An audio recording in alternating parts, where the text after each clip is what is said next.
Here we are virtually in Chicago later on tonight, maybe give or take around midnight. Look at that sky. It gets really violent. A lot of heavy rain, lightning, thunder, heavy winds, and even a chance for some tornadoes. Just want to keep that in mind, okay? There's the overall spin right in there. We've got a lot of flow that comes out. You can see how everything's starting to fan out now. Eventually, Chicago, you'll be in line for that. So just want to give you the heads up that hours from now, it's coming for you. So monitor the forecast hourly at this point, if not more frequently, to keep an update on the storms. They're back to your west right now, and Alex was showing us all the locations where the storms are lining up. You can see the dry line that's advancing right now. A lot of moisture out ahead of that, and honestly, a lot of moisture is going to surge right into the Chicagoland area, really from St. Louis to Chicago and all points in between, back through the Quad Cities as well, as the dew points really start to climb here the next couple of hours.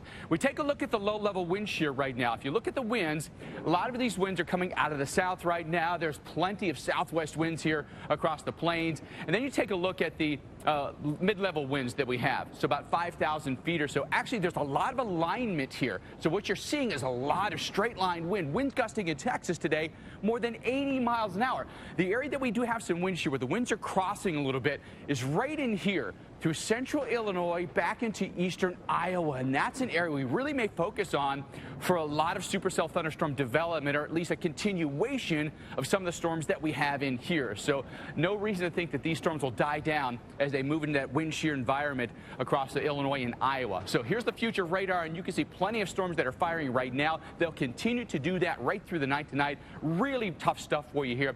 Either side of St. Louis, extending up towards, say, Peoria. More storms forming to the south, but notice the timeline at the top there. 9, 10, 11 o'clock, now midnight or after storms coming through Chicago and Gary, extending back down towards, say, Evansville, Owensboro, back down toward Paducah as well. A lot of heavy rain coming for Indiana. Going to watch for some flooding here. More heavy rain down across the Tennessee Valley. Watching for flooding here. And then storms that'll be quick to move through a place probably like Toledo and Detroit early tomorrow. But a large area where flooding could be possible from south of Jackson all the way to northern Illinois. All right, it's focusing in here on eastern Iowa into northwestern Illinois, right here in the Quad Cities area. Watch the storms to really get intense for us. About 8, 9 o'clock tonight. Very heavy rain, very high winds. A chance, at least a chance there, you could see some quick spin-ups, but I think really intense winds, gusting more than 70 miles an hour. A real possibility here. And for Chicago, here come the storms right around midnight. You'll notice them moving through, and I think a key time will be about midnight to 2 a.m. when storms are very violent.